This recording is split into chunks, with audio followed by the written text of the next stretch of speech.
hear from our second keynote speaker, Dr. Debra A. Hrelic from the University of North Carolina, Wilmington, USA. Allow me to introduce her. Dr. Hrelic is a doctorately prepared RN with over 44 years of clinical experience and greater than 21 years of experience teaching in higher education. She received her BSN in 1980 from William Patterson University in Wayne, New Jersey, and began her nursing career in the Level 3 Prenatal Center in Labor and Delivery. There she became an active participant of the perinatal transport team, which inspired her to pursue further education in high-risk obstetrics. In 1986, Dr. Hrelic earned her MSN in perinatal nursing and as a graduate from Rutgers University in Newark with this major. In 2003, she successfully completed her PhD in nursing at the University of Connecticut. As her career path transitioned to education, she maintained a presence at bedside through work and clinical experiences with her students at UNCW since 2017. Dr. Hrelic continues her journey in nursing education, serving the profession through nursing leadership, research, and student and faculty success. I request Dr. Hrelic to kindly deliver her keynote presentation.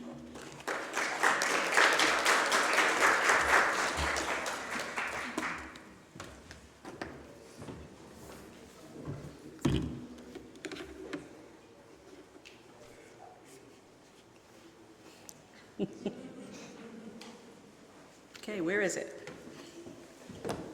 Done. Okay, oh, there it is. Okay, there it is.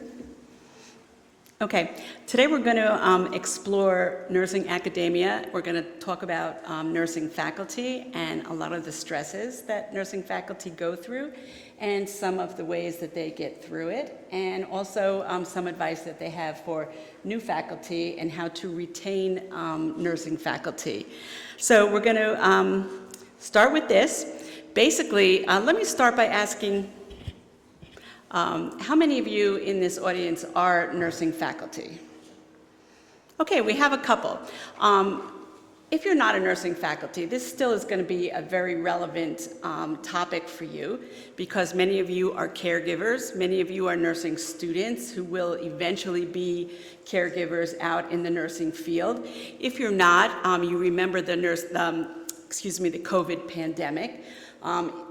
You're probably caregivers in one way or another for your family, for your children, whatever. So you understand the stresses that caregivers go through one way or another. And this presentation will be relevant because we're going to be talking a lot about stress and how to deal with stress. So this presentation will give you something to think about, and you will be able to relate one way or another to what I'm talking about today.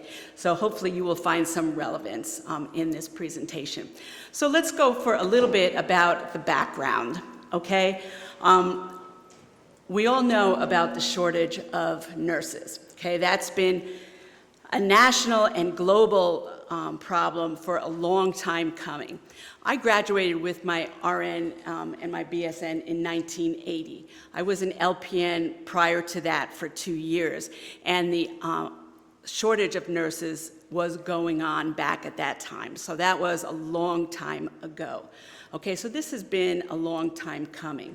The AACN says that in the next 10 years, the shortage is going to continue to get worse. There's going to be an upcoming of 193,000 nurses in the next 10 years. We're going to initiate 193,000 nurses in the United States in the next 10 years, which sounds wonderful.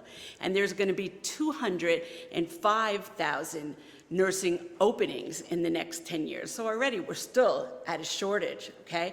And if you look at the factors that are going to be influencing that, you're going to have the average nurse today is in the mid-50s as far as aging, okay? So in the next 10 years, there's going to be an influx or an outflux, I should say, of nurses retiring.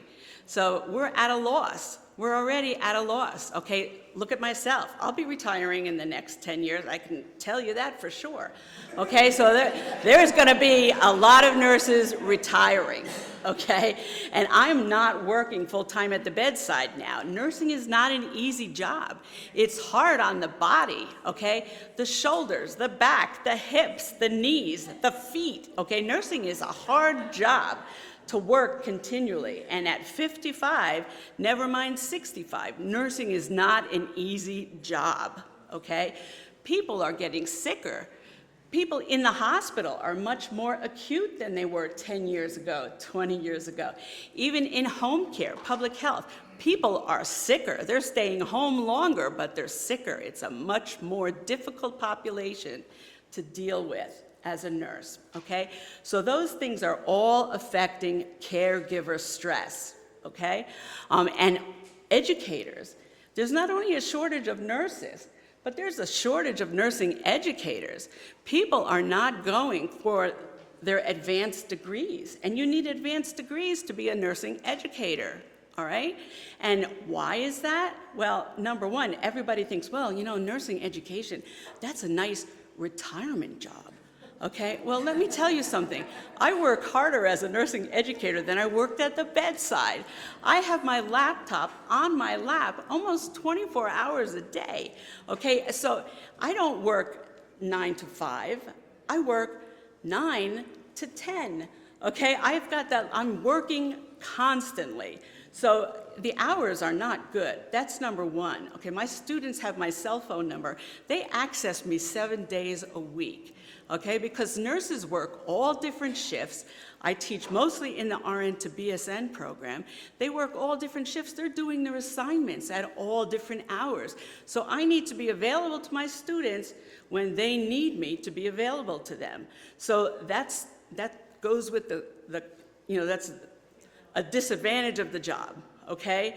And pay, you leave the bedside and you go to nursing education, you're talking a $40,000 cut in pay. Boom, right there. Now, I've gotten all that education, and my new grads are making $30,000 more than I am. Whew, right off, my BSN students, boom, are making $30,000 more than I'm making. Okay, what is wrong with that picture? So it's not that nursing education is such a wonderful job. You know, and by the time you finish all that education, I looked at it this way. I want a job where I have weekends and holidays off so I can be with my children. By the time I had a job with weekends and holidays off, first of all, they weren't off because I was working. But second of all, my children didn't need me to be home with them because they were old already, okay? So the benefits that you anticipate are not really there. So going for an advanced degree is not as wonderful as it sounds in theory, okay? So anyway, the educator's stress, burnout, and fatigue is real, and it does have a negative effect on faculty success and retention.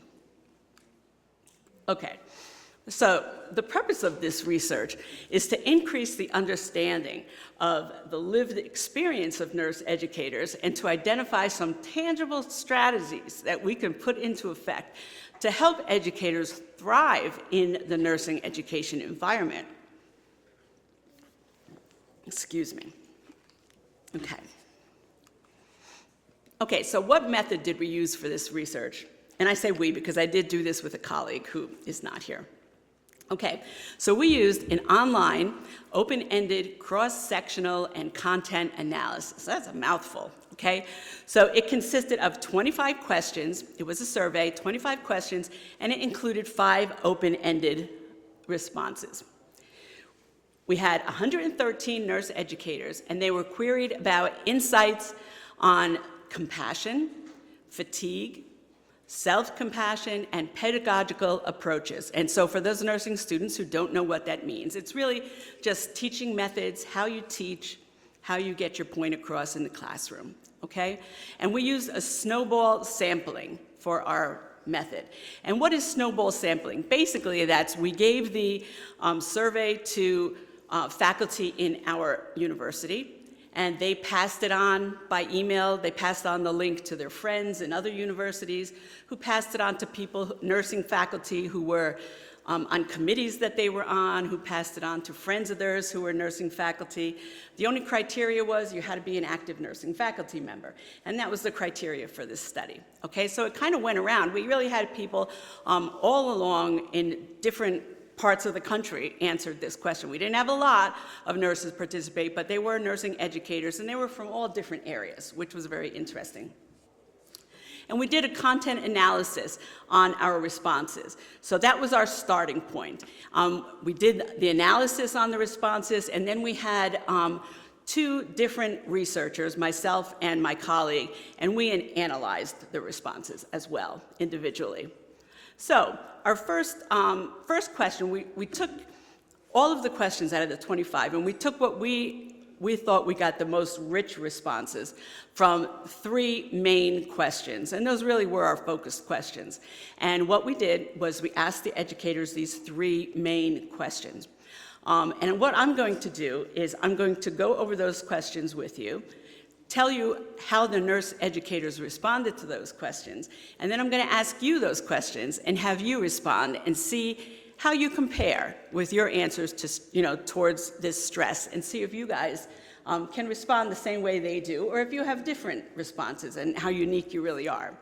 So the first question that they were asked is, what is causing nurse educators to experience stress? Okay? And we identified 59 codes. We folded them down, we compressed them and folded them down into 9 different categories and got 3 themes out of those categories. So this was qualitative research, all right? Now, what I want you to do is break out your phones. I know when you go to a conference, everybody says, put your phones away, turn them off, do whatever. I want you to use your phones. You can either type in that address that's there, or you can use the barcode there and go to a program called Slido and answer that question. After we do this initial survey, I want you to, you don't have to shut it off. You just backspace and you can answer the next question when we get to that. It's not working? It's not working. All right. Okay, well, if it's not found, then that's because I'm not using my own laptop, but that's okay. So we're gonna have a raise, everybody can raise their hands. I can do it without this, can do it without that. That's right. No stress, though. This is no stress for me because I know this study by the back of my hand. All right, no stress. So tell me, what do you think causes nurse educators to feel stressed? Raise your hands. Yes. Do more with less resources. Bingo. Okay, bingo. Yes. Zero work-life balance. No work-life balance. Oh, give this woman a star. Okay, next. Anybody else? Undefined rules. You know what? They have policy books that are this thick, but what do they say? Nothing when you need to deal with something, right? Okay, anybody else? Yes? Students with more complex needs. Yes, students with more complex needs. Number 1, yes. And you feel not appreciated and undervalued for the work. Undervalued, no pats on the back, right? Very true. These are educators, I'm telling you. Yes. Exactly what you said. Because our students are currently working, we want to be available all the time for them to help them when they have a question. So it really does speak to the lack of work-life balance. Yes, no boundaries. We don't put boundaries on ourselves. My husband, why are you answering their phone calls at 10 o'clock at night? Why? I don't know why. I just am. I don't know why. Why? I don't know. All the other, I'm telling you, other faculty now put on their syllabus, do not expect an answer from me on weekends or after 5 o'clock. I can't do that. I just can't do it. I don't know why. I don't know why. Yes?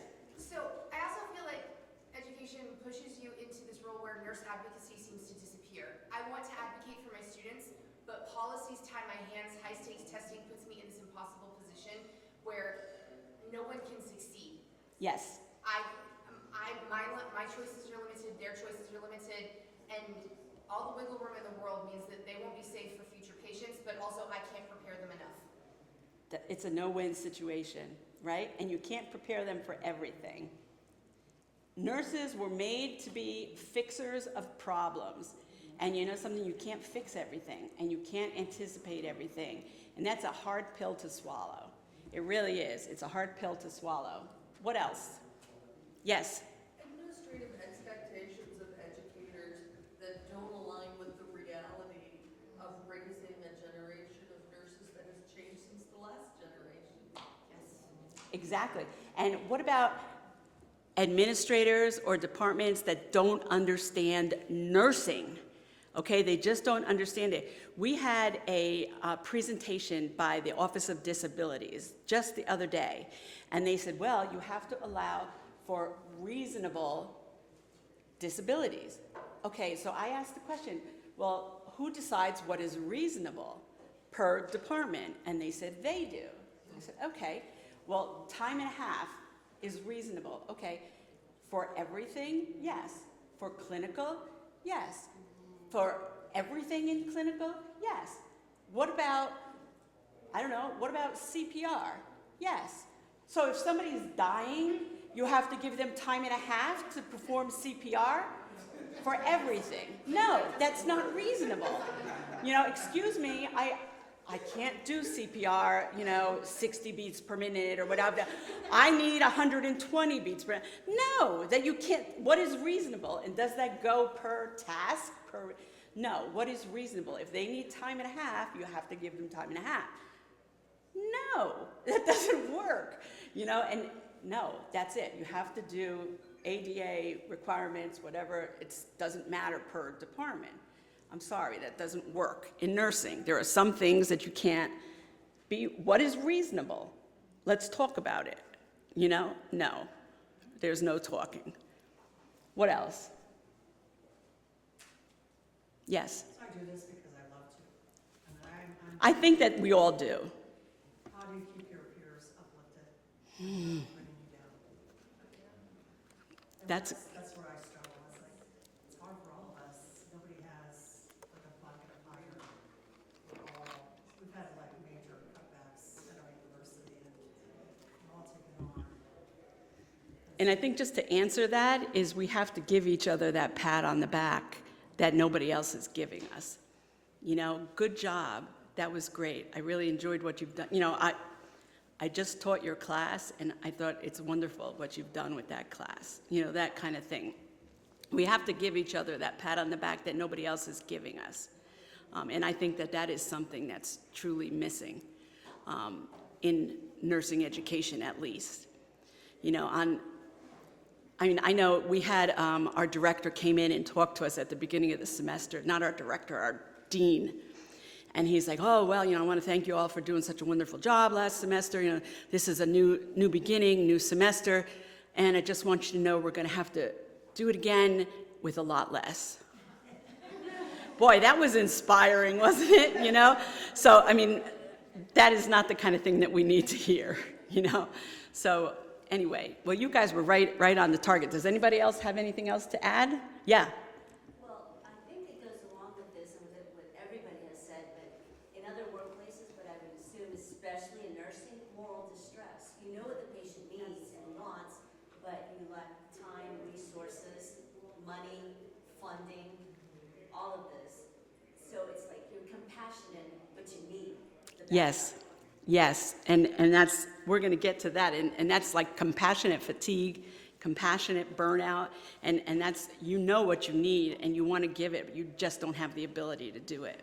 And taking on the stress of your students, which somebody back here said, the students come to you, and most often it's the nursing faculty that are dealing with the students' distress, especially during the pandemic. The students had so much stress, and they had parents that they were taking care of parents, and parents who were sick, and parents who died, and family members who died, and whatever, and they would bring that to class, and it was the nursing faculty who were dealing with the students' distress, and that they would internalize it. And it was them who were either making referrals for the students or taking the students under their wing and, comforting the students, and it was the nursing faculty who were burning out because they were internalizing the students' stress and distress.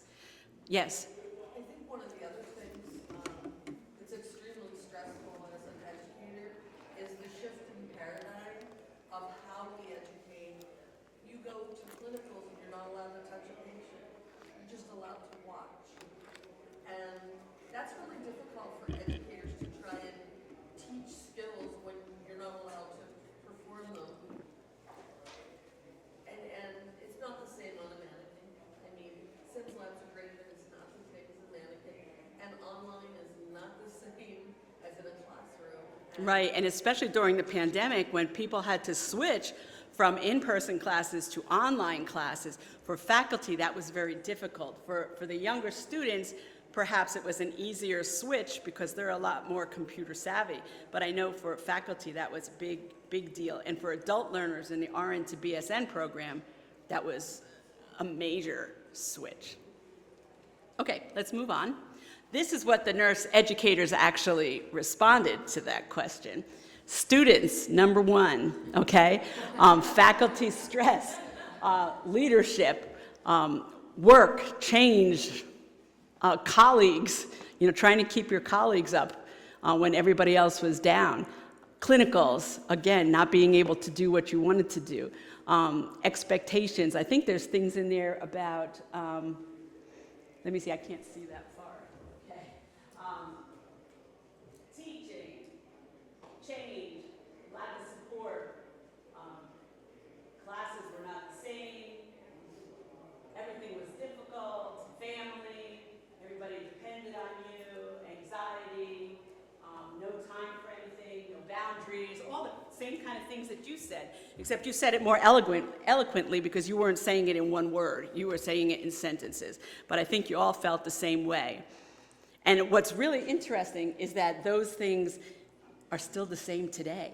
So I think things were exacerbated during the pandemic, but because if you take things pre-pandemic, they weren't that bad. During the pandemic, they got really bad, and what's interesting is that things haven't really changed. They're still bad. The pandemic is over, but the stressors have remained. So anyway, I just highlighted their top 4 answers. So it was stress, mental stress and challenges were number 1, increased workloads and demands number 2, homework balance was number 3, and the needs of the students was number 4. And that was just their top 4 answers. Okay, so the themes we got out of that was increased amount and complexity of stress came from multiple interacting factors. So there were many things that caused them stress. Continual institutional changes led to feelings of uncertainty and doubt in leadership. So they no longer trusted the leadership because the leadership was making demands that were just unreasonable and they just couldn't deal with one more thing. Okay?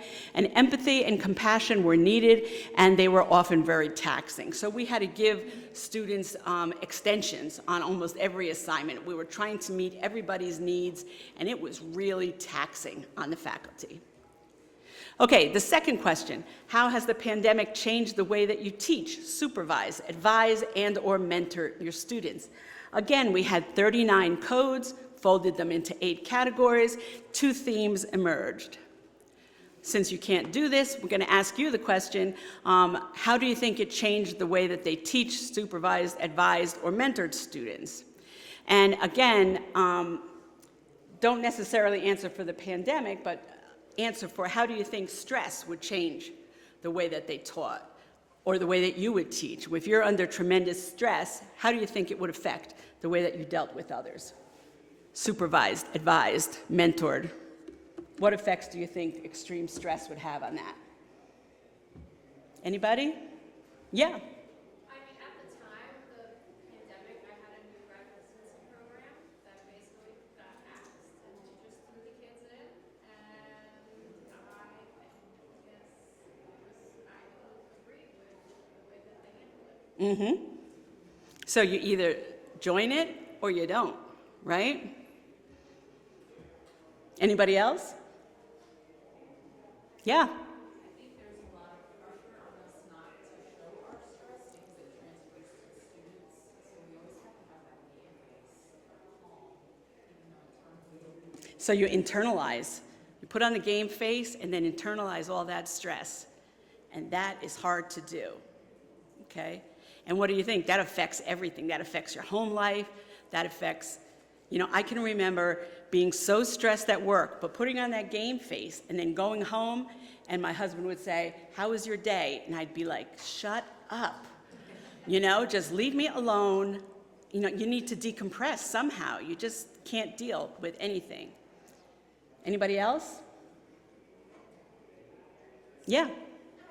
I do both ends. I teach at university, but I also do a lot of staff development because of the leadership I do. So for me, I start very basic. When people come to me, particularly if they are a new grad and they're coming into the organization, I'm going to start very basic. My assumption is you don't know much. Mm-hmm. And that we have to be very slow and intentional about what kind of education we're giving you so that you can become the good nurse that you need to be. That's a good attitude. Don't assume, right? I have to there. Yeah. Yes. How to use technology. Sometimes, working with a student, via Zoom, technology is an issue. And that puts us under stress because we have to help many of them. And I practice that, actually. Yeah, technology can be really tricky, and that's very stressful too. So I think what you're saying is that the stress can actually affect how you're supervising other people. So you either are going to, go back to basics and supervise them from basics point of view. It can also, you can lose your patience very quickly when you're supervising people because you're very stressed, okay? So you could have no patience with people. When you advise people, again, you could have either no patience. When you teach people or mentor people, stress can affect in many different ways. Anybody else? All right, let's see what the educators had to say about this.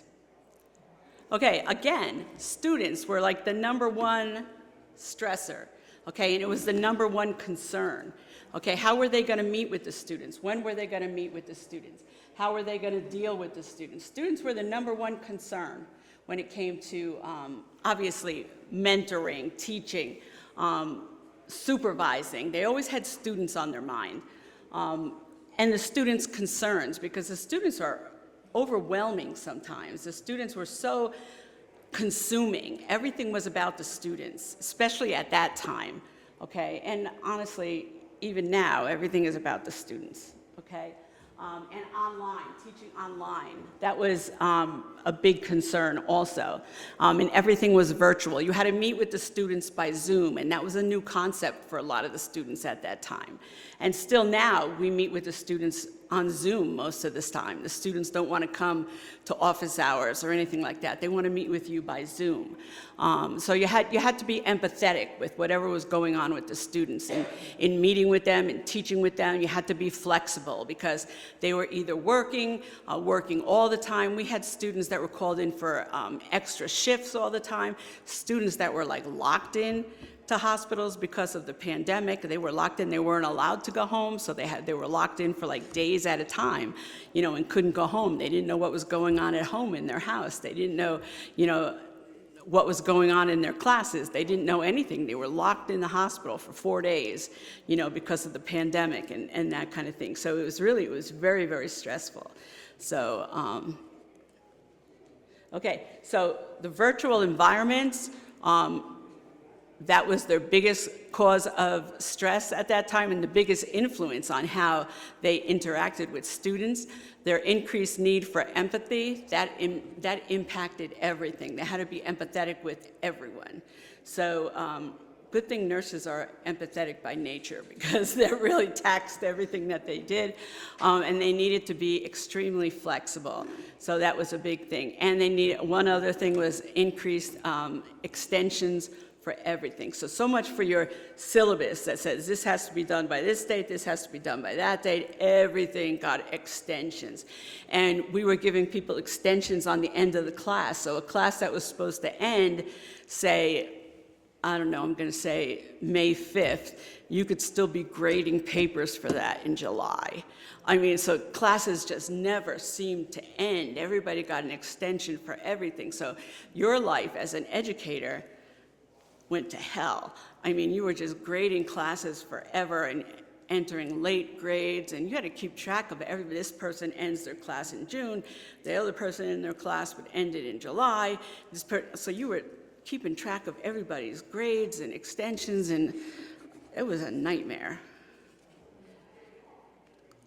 Okay, so the two themes, pedagogical practices are changing to meet the increased student needs. Again, that's how you teach and that kind of thing. And practice self-grace or increase self-compassion.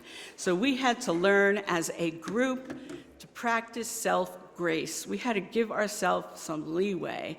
It's okay to feel overwhelmed. You know what? Take an hour and just do what you need to do to pull yourself together. Read a book for pleasure. No, that wasn't happening. Take a nap. That's what I needed to do. You know, so you had to do whatever you had to do for yourself. So that's what we had to learn to do.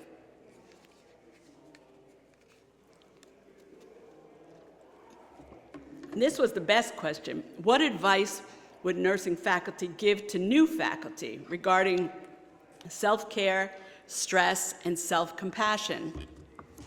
Okay, and we had 50 codes for this, and folded it into 9 categories and got 3 themes, okay? Since Slido isn't working, okay, what advice do you think new faculty gave? What advice did nursing faculty give to new faculty? What advice would you, whoa, this keeps getting louder or I keep getting closer. What advice would you give to new faculty regarding how to handle these kind of stressors that we've been talking about? Yeah. I think what I would do is, because nurses, whether we're teaching ministers, whatever, we are always wanting to care for everyone, as we just discussed. But I would say to a new faculty member, when we say work-life balance, you need to do that. Where many of us probably have never done it, and it's very difficult. But in order for faculty to stay, I would really encourage them to do that. Yes, that's so important. Anybody else? Yes? I would contend that that is absolutely correct. And what I have heard from nurses, I'm so sorry, from nurses, is role modeling. It's great to hear that you need to eat well, you need to exercise, you need to sleep. What a concept. Yes. Read a book? No way. You don't have time. Probably not give out your phone number. But the thing is, somebody has to start role modeling it. Exactly. And if you role model it, even if you're not at the top of the hierarchy, others will see it. But what I've heard, this is just what I've heard, is that they're afraid to be seen to be slacking off or not caring. So more people need to talk about it in spaces like this, to accept it and to talk about it and agree upon it and role model it for each other and be each other's accountability partners or buddies or something like that. That's so true. And actually, I would, just playing off of what she just said, my recommendation would be to identify at least one person who's an educator besides you, who you can trust to go to and say, I'm really struggling with this. How would you handle it? That is such good advice. Anybody else? You guys are so good at this. Yes? Okay, so we have a lot of adjunct faculty because we lost a lot of our core faculty with the cuts at the university. Oh, gosh. And so that's it's very terrible. difficult for adjuncts to come in, especially in the clinical sector. Because they We've pay them gone to- less. Oh, it's been rough. So we're paperless now, and that has been a challenge because we have programs for our online teaching. We have an accelerated online platform that doesn't match what we do in the traditional program. We have this program called Exact. Anybody familiar with Exact? What school is this? Oh, this is Cleveland State University. Yeah. So we're getting there, but it's a lot of new things hitting us at once with limited faculty. And our adjuncts are coming in here are really struggling. especially with Exec, which is all paperless. They submit their timesheets in there, they submit their weekly documentation sheets in there, faculty has to go in and sign them off. Then an administrator has to go in and check them and sign them off.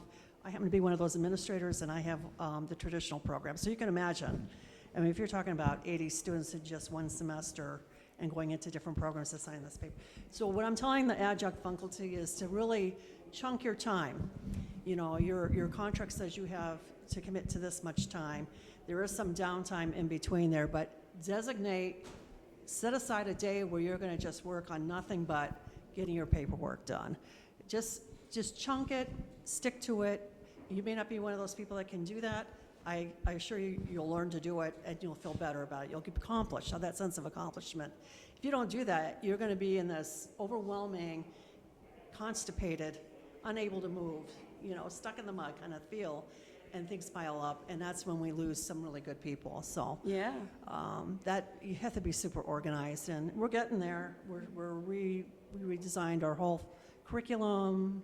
We're going through that process right now, and we're going through new faculty coming in. So we're in that hiring process, but it's been a challenge, and to keep good adjuncts, which is hard to find, right? I don't know if anybody else struggles with that, but try and find committed people. You really need to.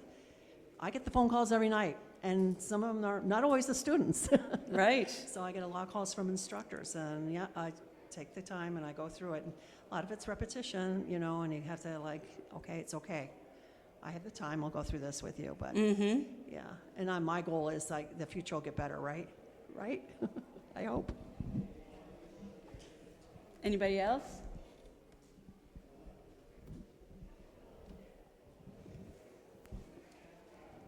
Okay, so the themes, seeking out and building in time for mentorship is important. So, let me just go back to, I think I clicked ahead.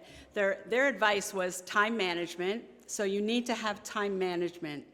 Okay, that's very important. You need to know how to manage your time. You need to set boundaries, so you have to learn to say no. So right from the beginning, learn that no can be part of your vocabulary. Okay, do not say yes to everything. And that was a lesson that I had to learn the hard way. I mean, I have so many times buried myself, and I had to learn that you can't do that all the time, okay? Seek mentorship. And you mentioned finding somebody. From the very get-go, find somebody to be your mentor. Be able to go to this person and say, look, I'm drowning. I need help. How do I get out of this hole? And how do I prevent myself from getting back in? Okay? And somebody who you admire, who has the same interests as you, and somebody who's successful. You know, find yourself a mentor.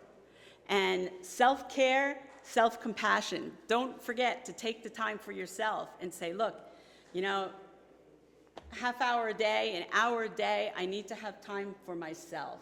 Whether you go out for a walk, listen to music, talk on the phone to family, whatever you do, just spend some time for yourself. You really need to do that. And that was their top 4 things for advice. So seeking out and building in time for mentorship is important. And sometimes it helps to meet with your mentor once a week, talk on the phone with them, whatever, and let them give you advice. Take that advice, or at least listen to it, and then make an important decision, whether you follow it or not. Notice and attend to signs of burnout.